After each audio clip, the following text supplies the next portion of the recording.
سلام ستړي مشئ پام وراړوم د دې مهال تازه او دقیق خبرونو ته.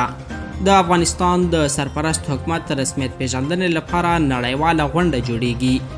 ملګري ملتونه وایي راتلونکي میاشت په قطر کې د افغانستان په تړاو نړیواله ناسته جوړیږي چې پکې د دغه هیواد په تړاو د ټولو هیوادونو ځانګړي استازي ګډون کوي.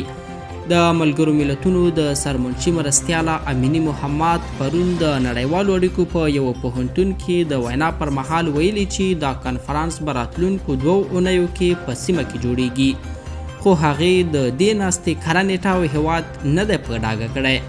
بلخوا افغانستان لپاره د امریکا پخواني ځانګړي استازي زلمي خلیلزاد په یوه ټویټ کې لیکلي چې دا کنفرانس د راتلونکي می میاشتې په لومړۍ نیټه په قطر کې جوړیږي. د ملګرو ملتونو د سرمنشي مرستیالې ویلي چې له دې کنفرانس څخه موخه د افغانستان د سرپرست حکومت د په رسمیت پیژندلو په موخه سلا مشورې کول دي. هغې زیاته کړې چې په دې کنفرانس به د نورو ترڅنګ د افغانستان په تړاو د ټولو هیوادونو ځانګړي استازي ګډون کوي. دی ویلي د افغانستان سرپرست حکومت په رسمیت پیژندل غواړي او په دې کنفرانس کې به پرې غور او بحث کیږي.